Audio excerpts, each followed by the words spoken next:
All right, hello and welcome everybody to our second now virtual training event for Headquarters Rio. We're going to be covering fiscal year and R&R year tracking, as well as options for stop movement and getting your work in and done and having a good year. So we are really stoked to see, wow, we're over 270 people attending right now, which is fantastic. I'd like to introduce myself. I'm Lieutenant Colonel Erin Carl. I'm the Public Affairs Officer for Headquarters Rio, and for the Commander, Colonel Amy Bailey. We have a few other members who are helping work this event with me as moderators, including members from the ARPC Points Management Branch. Detachment commanders are in there to answer questions for you, as well as some of the staff members from Headquarters Rio. And we're going to get going here. Boy, we're still gaining people. I love it. I do want to cover a few ROEs, so let me change what you're seeing here so that you can see the slides. There we go. So this is a Microsoft Teams or CVR live event. It is video and audio one way only, so you can see and hear me and see my slides, but I cannot see you. I can't hear you. You can, however, communicate with us via the Q&A. So there is a chat function here that you can post questions to, but it's moderated, which means when you post something in there, the only people who can see those posts are the people who are helping moderate the event. If you have a question, the moderators will answer your question. They may answer it just to you, or they may publish it for everybody to see if it's a question that would apply to a number of the people watching, and answer it there. So just keep that in mind that we have, wow, over 300 people here now. So it might take a little bit to get your question answered. What I would appreciate, and I know what the moderators would appreciate, is if you have, and some people are posting questions already, but I may cover and answer your question in my briefing. So if you want to hold off on your question until I've covered that section and you still have a question, then by all means post it, and we will keep on this event long enough to be able to make sure we answer all of those questions for you. And the other thing that we ask is that you just sort of stay in the lane of what today's training is. Now, I've been an IMA on and off for 18 years. So I understand that there's a lot about what we do that can garner questions. But if you want to keep the questions that you post in the chat today limited to dealing with having a good year, FY years, R&R years, stop movement, that kind of stuff, we'd appreciate it. At the end of the briefing, I will go over some ways of getting in touch with us, social media, the phone app, etc. So there's always ways to get your questions answered if you have questions unrelated to today's briefing.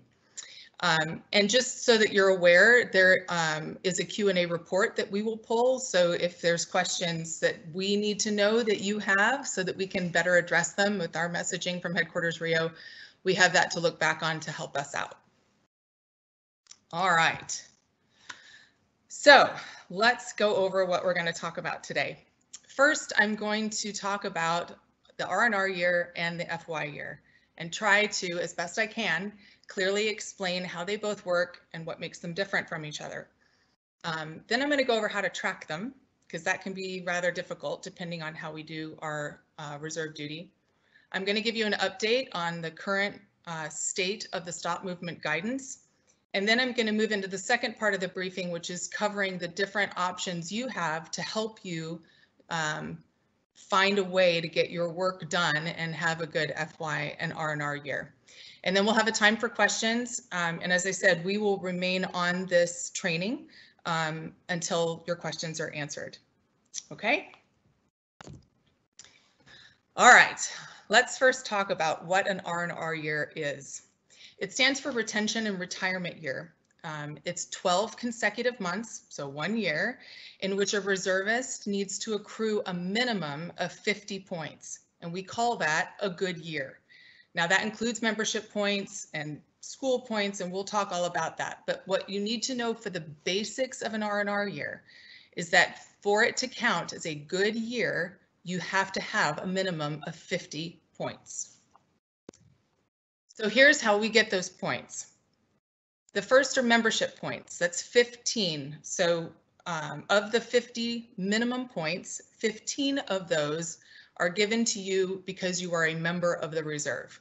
I jokingly call it 15 for breathing. Okay, so you don't have to do anything. There's no paperwork to do. Those 15 points, if you are currently assigned as a reservist in a billet, those 15 points are yours and will show up. Now, the rest of the points we get for work and school. The first is IDTs. Those are individual days of training. Now we can get 1 point for every 4-hour period, but a maximum of 2 points per day, which is what most of us do. If we work an 8-hour day for an IDT, we can earn 2 points for that day. Now that works for pay and points, and it also works for points only. Okay. Now the other is annual tour or MPA, RPA. A good rule of thumb is if you have to have orders for it, if it's something you put into arrows, that earns 1 point per day. The other way that you can get points is for school or training. Now, if you are in residence at school, then you get a point per day. Again, you're on orders, so it's a point per day. But for those of us who get to do distance learning for our school and training, some of those can be done, and a lot of PME and that kind of thing, you earn what's called an ECI point. ECI points are based on course hours, and sometimes they don't get applied to your PCARs until you've completed a full course within the full school, or sometimes multiple courses. I'm going to show you in a minute what it looks like on your PCARs when those ECI points show up. But for instance, I'm thoroughly enjoying Air War College right now, and whenever I complete a course, then the ECI points get applied to my my points record. So you can also earn points for that, and that goes toward that 50 points for a good year. One of the things that's really vitally important for you as an individual reservist is to keep track of your R&R date, because it's different for everybody. You can find it in PCARs, which is accessed via the virtual MPF, and I'll show you just in a second how to get to that. For most of us, that date is when you entered the military, but if you have a break in service, like I have, then that date could change. But the most important thing for you to remember is you have to keep that date in mind so that you can correctly count and keep track of your R&R year.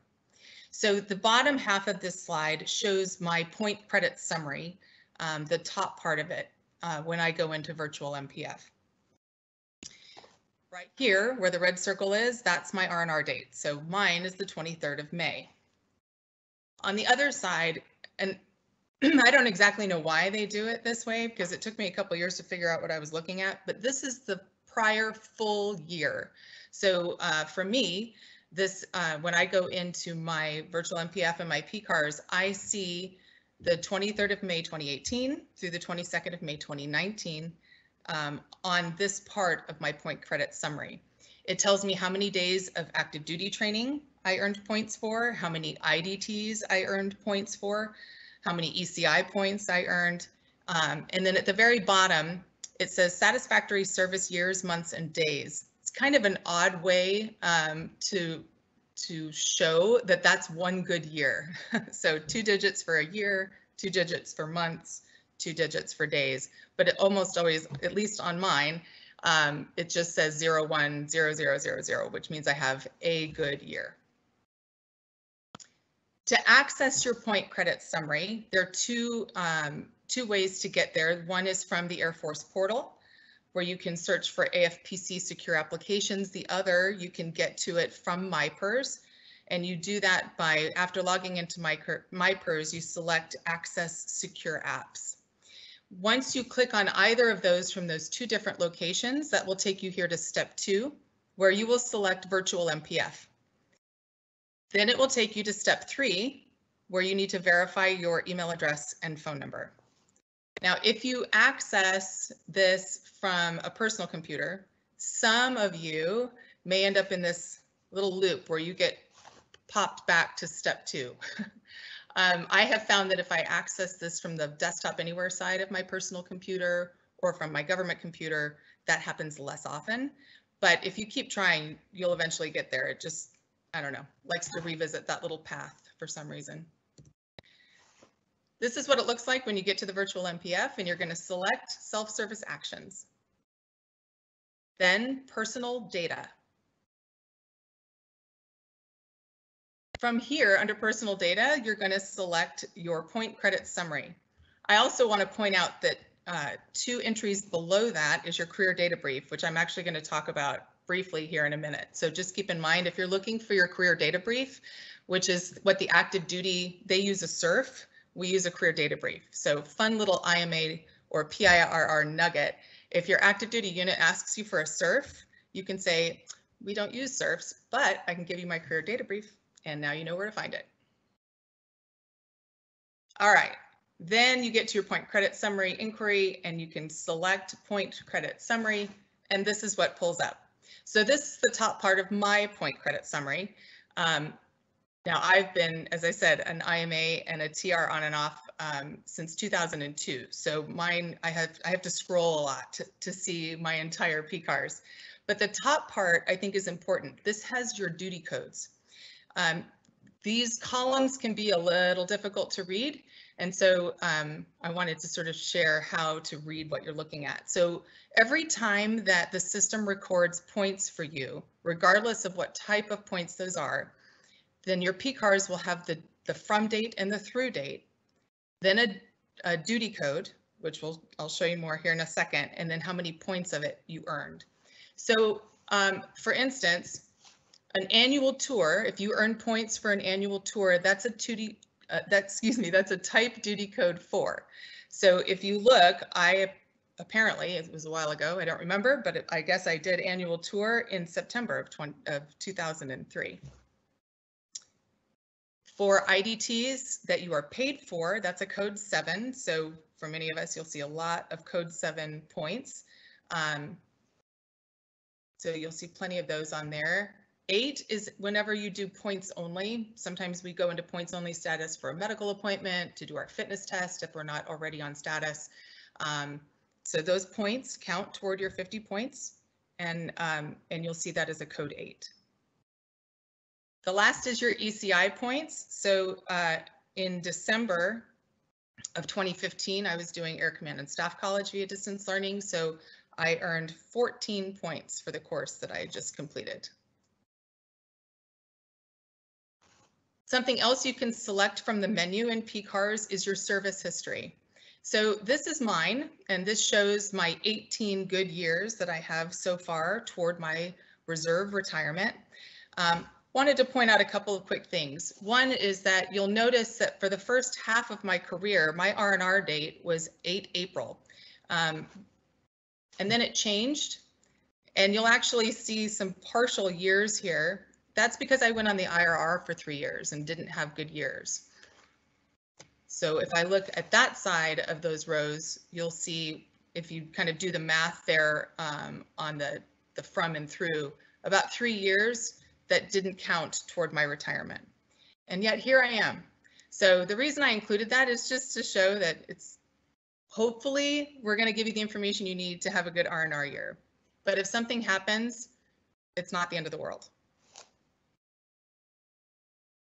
This is really, really, really important. An R&R year cannot be waived. You see, the 50 points that we earn toward our reserve retirement, that's established in law. So there's not a waiver or an MFR or anything that can be done to help if you make it through your R&R year and don't earn the 50 points. Now, could the law be changed? Possibly. And actually, we sort of hear things coming out of Washington, D.C. regarding that. Obviously, a pandemic like what we've been going through over the last few months is something that's affecting people in their R&R years. But for right now, at the time of this briefing, there's no way to waive the R&R year. All right, That covers the R&R. Now I'm going to switch and talk about the fiscal year requirement. It's really important that you keep these two things separate in your head. It's really easy to get them sort of mixed up because you do the IDTs or AT and those count toward FY, but they count for points too. So just bear with me, keep with me, and we'll try to get those separated in your head so we can track them well. All right, this is different from your R&R year, and it's the same for everyone. The fiscal year begins on 1 October and ends the following September 30th. You have two requirements that you need to do to make your FY. One is your annual tour, and we all have a minimum of 12 days of annual tour that we need to perform to have a good FY. The other is our IDTs. Now, remember, an IDT period, not day, an IDT period is a 4-hour period of duty, training, or instruction. Now, we have two different types of IMA positions in the Reserve in the Air Force. Some have a 24 IDT period requirement, and some have a 48 period requirement. What's important for you to know is you have to make sure you know how many periods you need to do for the type of job you're in. And then you have to use that information to successfully track your FY. To have a good FY, you need to have at least that minimum number of 12 annual tour days and either 24 or 48 periods of IDTs, but you can't go over that. For the IDTs, you have to stop at 24 or 48. For annual tour, there are some small situations that can be messed with a little bit over the minimum of 12 days, but almost all of us will do our 12 annual tour days and that's it. There is a maximum of 130 4-hour periods. Now keep in mind, we can have up to 2 IDT periods per day. So if we're in a 24 period position, that's 12 IDT days. If we're in a 48 period position, that's 24 IDT days per year. A maximum of 130 4-hour periods, and that's adding together points only and paid. So remember, if I'm in a 48 period job, I can only do 48 paid periods of IDTs. Now I can do a bunch of other work, and we have people who do this for points only, but you can't go over 130 points complete total, adding together what you're paid for and what you do points only. All right, remember I mentioned a career data brief. This is mine. And I want to show you where to find out how many IDTs you need to do. So when you go into your career data brief out of Virtual MPF, then you will find where that red arrow is pointing. That shows you the number of IDTs for the position that you and the billet that you're in. So I actually just switched jobs. I was at a job that was a 48 period. That's a code ME for Mission Essential. And now I am in a code MC job. That means I only have 24 IDT periods that I can complete each year to meet my fiscal year requirement for that job. So this can be found on your career data brief in Virtual MPF. I think this slide is going to really help you try to keep these two things separate in your head. For the fiscal year, the date's the same for everyone. For the R&R year, it's different for everyone. For the fiscal year, it's tracked by the number of days or periods. So IDT periods, annual tour days. The R&R year is tracked by the number of points. Okay, so you have to have a minimum number of points, and those come from school, those come from work, those come from points only IDTs. All those things add together, plus of course that 15 membership points. Fiscal year, you're tracking your AT and your IDT. That's all that matters. AT and IDT days. That's how you keep a good fiscal year. For R&R year, you're tracking all types of duty because you're just sort of gathering together the points that you get for that duty. For an FY, the reason we have a fiscal year requirement is it keeps you in good standing to keep the job that you're in, okay? Whereas an R&R year, that counts toward your reserve retirement. So they each have a different purpose. This is vitally important. Now, an FY can be waived, but an R&R year cannot. I'm going to say that one more time. Your R&R year, the one with a different date, the one where we calculate all of our points at minimum of 50 a year, has no ability right now to be waived under any circumstance. A fiscal year requirement has the possibility of being waived, and we'll talk a little bit more about that here in a minute. Your FY year is tracked by your detachment. The R&R year is tracked at Air Reserve Personnel Center in the Points Management Branch. And that's, by the way, who you would contact if you have an issue with your points. If you're missing points off your PCARs, points aren't showing up from something, you would go into MyPERS and send a message to the Points Management Branch with supporting documentation to get that fixed. All right, more about the fiscal year waiver. So if you have an inability to comply with the fiscal year minimum requirement, then you can submit for a waiver. The waivers are submitted and coordinated from your URC and your supervisor for the active duty unit you serve. And then it gets approved by your active duty commander and your detachment commander. There's two main reasons why you would submit a waiver for your fiscal year requirement. One is a substitution waiver. These are done in advance, and let's say you're going to be going on long tour orders, okay? Then it's possible to ask for an FY waiver because you're going to be working full-time anyway on MPA or deployment or something like that. The other is an excusal waiver, and this is used for personal hardship or for extraordinary circumstance, like a pandemic. So we certainly want you to try to get your duty and work for your unit if you can. And we're going to go over the different options you have for trying to make that happen. But I think it's safe to say that a pandemic like we've been going through with COVID could be justified as an extraordinary circumstance. And that's when you would put in an FY waiver. Okay, let's talk about keeping these straight, because that can be hard. So some people try to schedule their duty in such a way that it forms what's called the sweet spot. So I'm going to show you how to calculate that.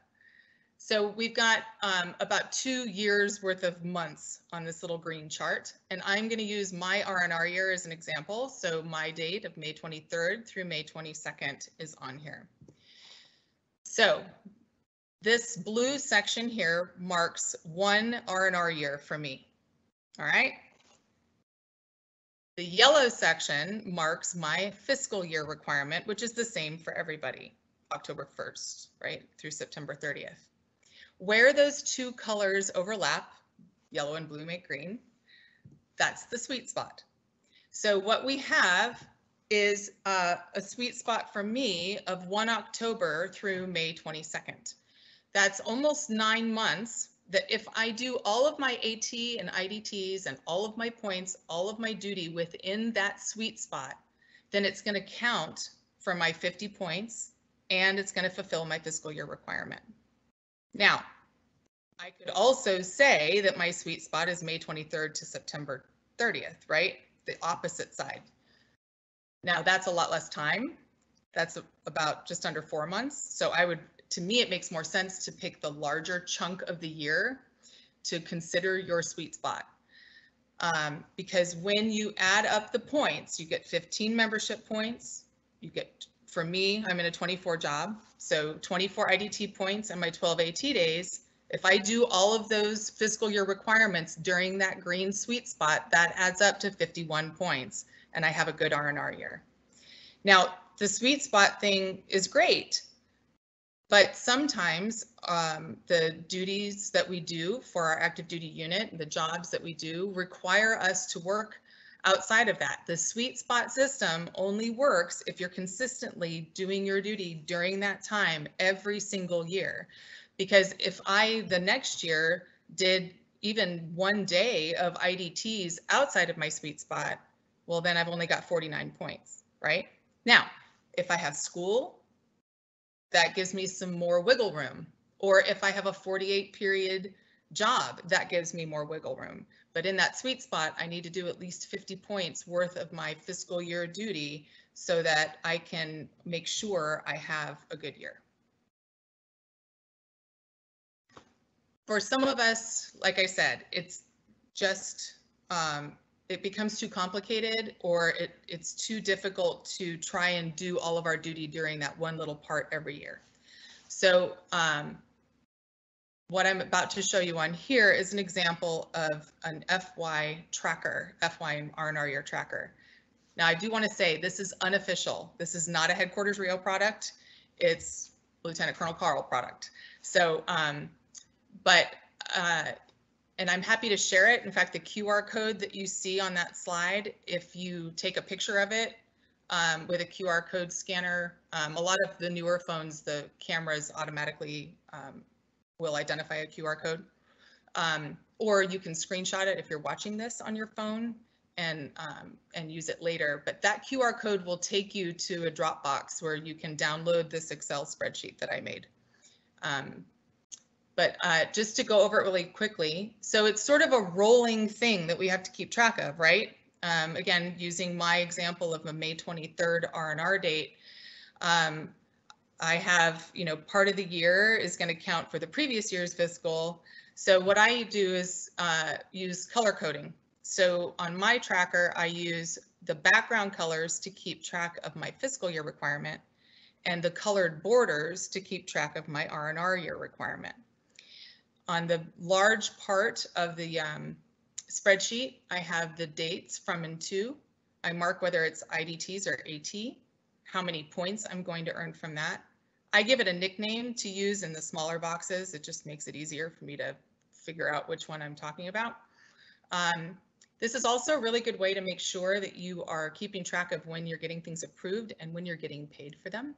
So I put the date that the days were approved. So for IDTs, that would be the date that my supervisor went into UTAPs and marked those days approved. If they're orders, then it's the date that the orders are cut. Then I put the date that they became marked worked. So for IDTs, once my supervisor goes in to UTAPs and marks those days as worked and paid, it turns black on the calendar. I enter that date. If they're orders, then I'm using the date that my supervisor went into Arrows and certified those orders. And then I mark the date that the money hits the checking account, which is always nice. But it's a good way just to make sure that you're following up and doing the paperwork that you need to do to get paid. So then we have the other two columns, the R&R year column and the fiscal year column. And so I use those nicknames to move into there, and then the total, the Excel spreadsheet adds up those points as I enter them. So I've added up all of my duty for the R&R year of 17-18, and I equal 51 points, so I'm good. And for the fiscal year 2017-2018, I have 24 points of IDT and I have 12 points of AT, so I'm good.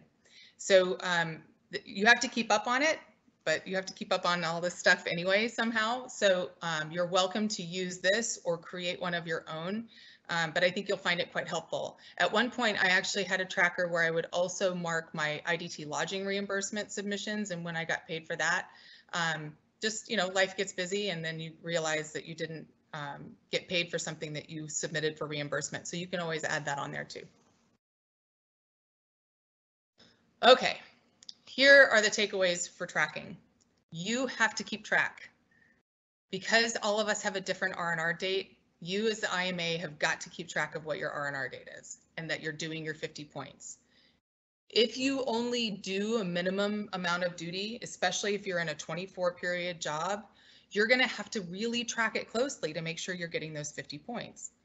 If you're doing school, or if you're doing orders, if you have a 48 period job, you have a lot more wiggle room to be able to spread out when you do your work and still make sure you get those 50 points. But for sure, If you are in a 24-period job and you don't do extra stuff, you're going to have to be very, very cognizant of where you are on that R&R year to make sure it's good and counts for retirement. So R&R year, retirement qualification. FY, that's required to keep your IMA job and keep yourself in good standing. FY can be waived and the R&R year can't. All right, so we're going to switch to the second part of our training now. I'm going to give you an update on what the stop movement guidance is. And this has been frustrating, and I'm sure it's frustrating for you as well. As the person who pushes out messaging from headquarters Rio, I can tell you I'm also frustrated. But about 2 weeks ago, we had an update to the previous stop movement guidance. You may remember that we were given a date of 30 June, that after that, the stop movement would be lifted unless extended. The conditions-based stop movement guidance that was released a couple weeks ago negates the 30 June requirement. So the guidance that came out with the 30 June date no longer applies. However, that does not mean that we have unrestricted travel now. What that means is that we have conditions-based stop movement guidance that we need to keep track of, and that will be ongoing. So what's important, I think, from that is, depending on the conditions for where you live and where you might travel to, it's very possible that you could be in a stop movement for weeks or months past that 30 June date that we were kind of looking forward to getting to. Now, a few days ago, DoD released its first list of green states.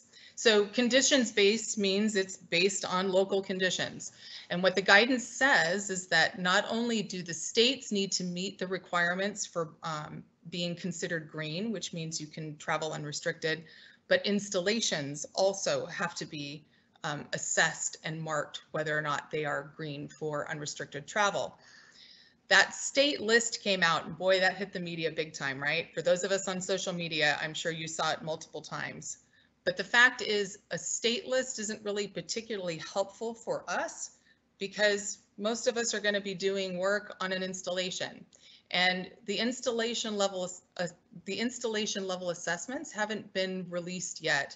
And the repository for that information, if they're going to put together a website or where we're going to go to find that information if we need to travel, they haven't released that yet either.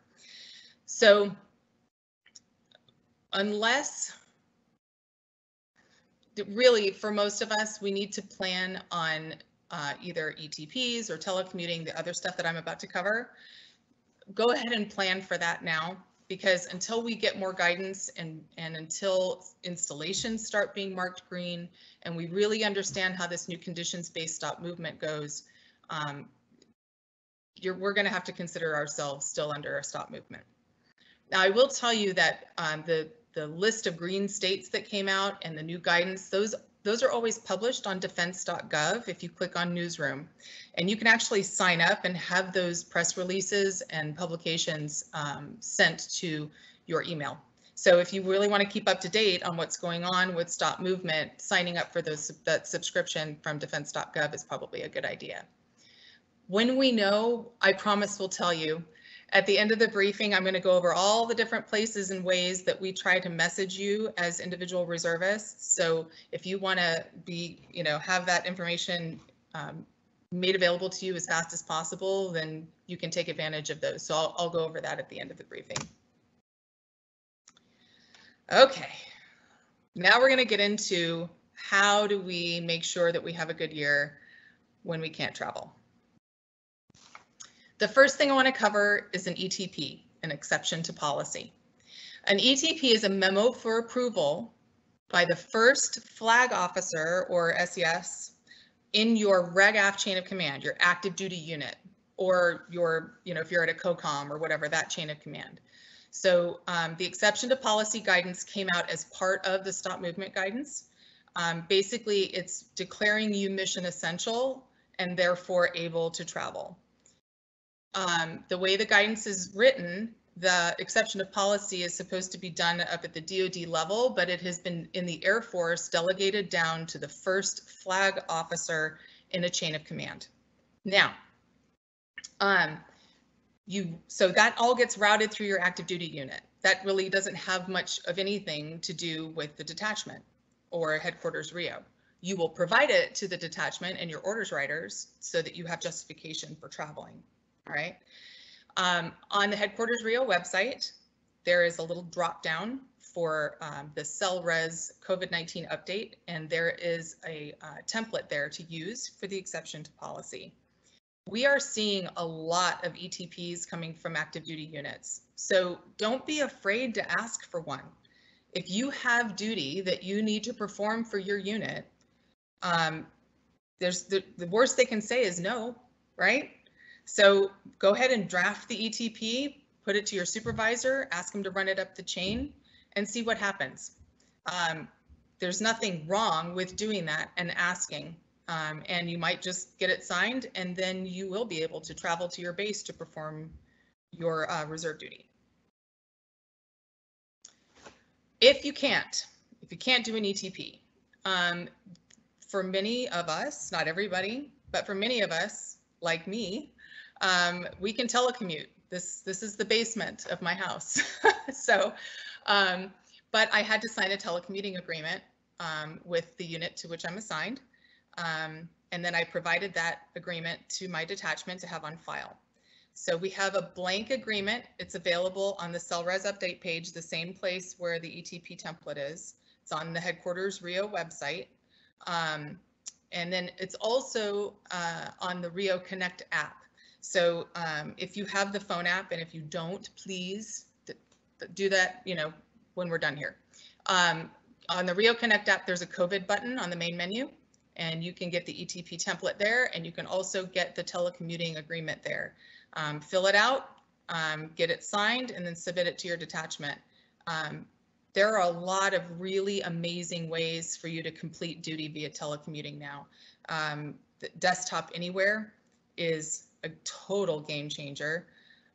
If you haven't gotten a personal computer signed up or set up for Desktop Anywhere, all you need is a CAC reader and your CAC card.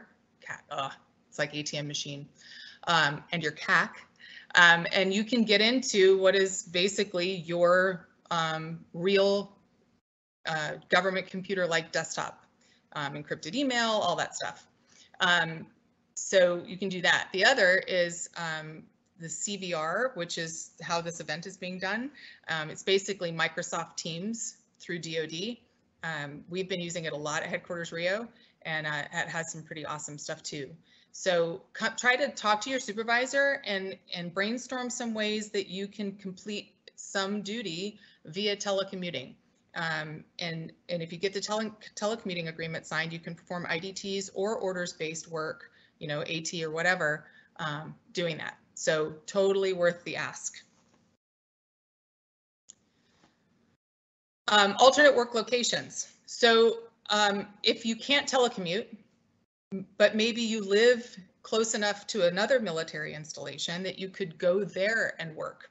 Maybe you need to be on the .mil network more so than Desktop Anywhere will provide, for instance. Or you need to have some sort of hands-on something for the type of job that you do. It's very possible for you to work out an alternate work location. It's just a matter of sort of negotiating between that local unit and your active duty unit. So it's possible a couple of different ways. One is you might be able to arrange to do work for your active duty assignment for your regular unit, but doing it elsewhere at a different military installation. As long as it's an installation that you can legally travel to in the local area, then that's fine. But they can also allow you to do your IDTs or do some other type of orders to earn points, MPA or RPA, to support the local unit.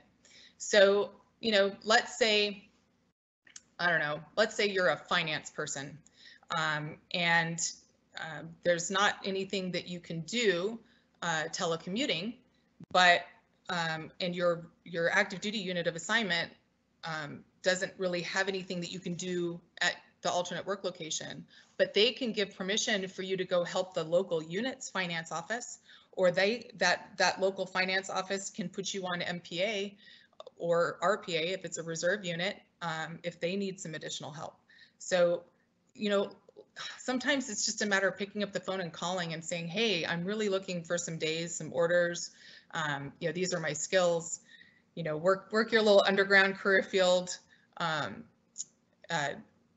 you know, via social media or friends or whatever, and try to scare up some points for yourself. If you have the need to work at a SCIF, this is pretty cool. You can scan this QR code, which will download a guide that DIA has provided that gives a list, including phone numbers and contact information for SCIFs that are located at different areas around the US. You can see a screenshot here on the map. The green bubbles are Army locations. We've got Navy and Air Force locations. And there's sort of, DIA has sort of worked it out so that you can call this, you know, let's say you live in San Diego. Well, you know, call the Navy base there. The phone numbers are on that handout, and see if you can get time to, you know, work in that SCIF, and you might still be able to do work for your unit that way. Pretty amazing. So that QR code will give you access to that DIA guide with the locations and the contact information for those classified work environments. All right, to summarize, there are options, but you're probably going to have to get creative. And whether or not you're close to having a bad R&R year or close to having a bad FY will dictate how creative you need to be. But make some phone calls, find some mentors in your career field and ask them for advice.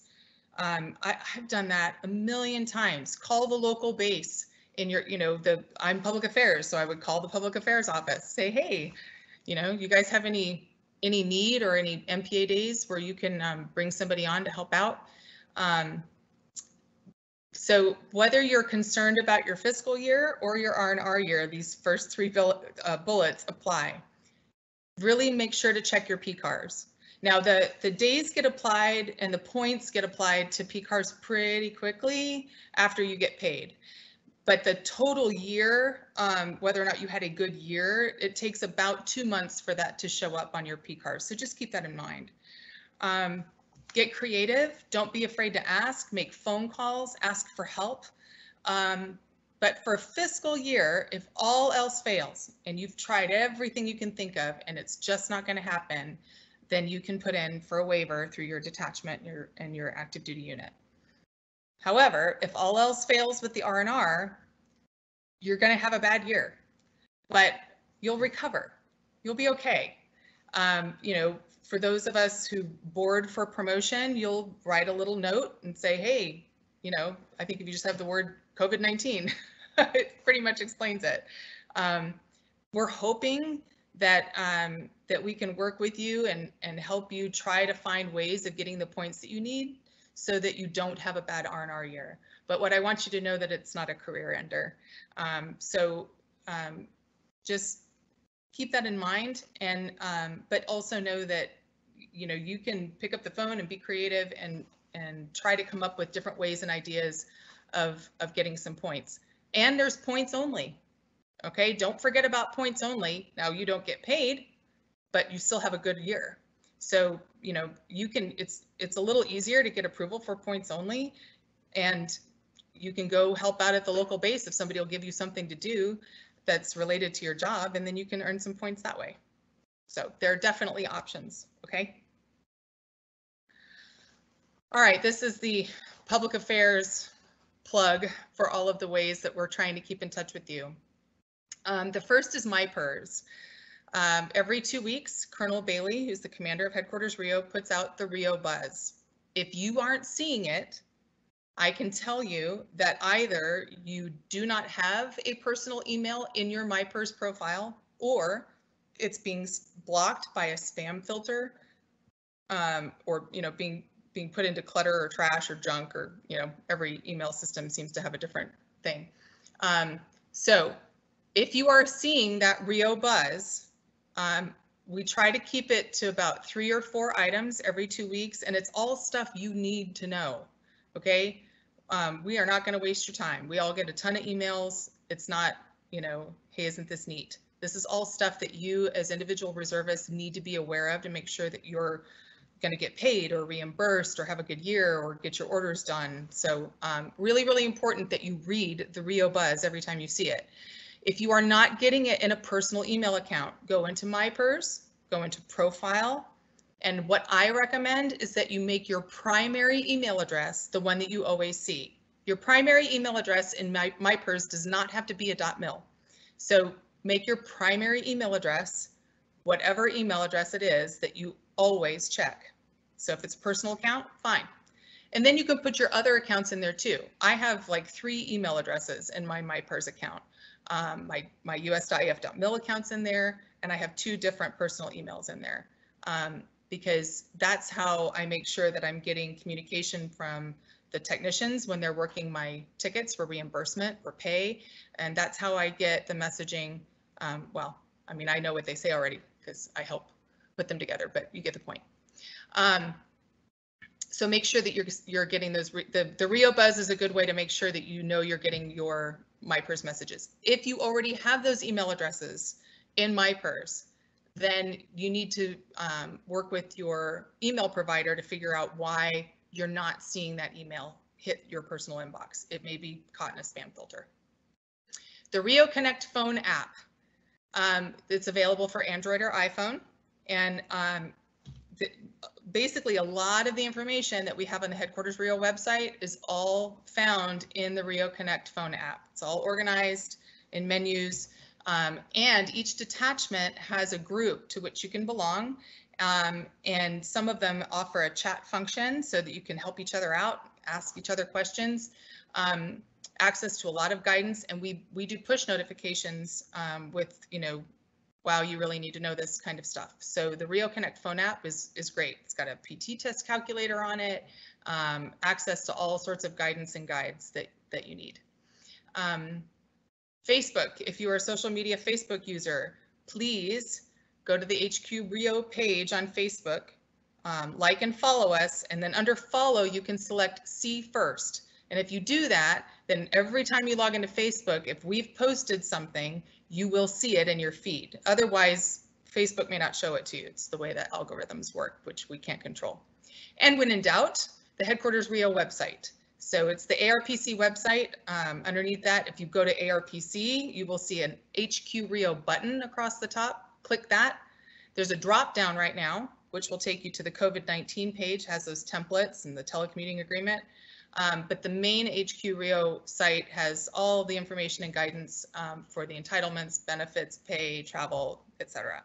So there's a ton of information there as well. You can also find a guide for all the detachments and how to get in touch with them for certain things that you need. Okay, so boy, the chat's been going pretty cool. So if you have more questions, looks like we're still, the moderators are working through the questions as quickly as they can. I have 2 QR codes for you. Some of you asked about access to the slides from today's briefing. That's one of those QR codes will give you access to these slides. The other QR code, if you would do me a very, very big favor and take a very quick Google Forms survey, should take you no more than 3 minutes. That QR code will take you to the survey.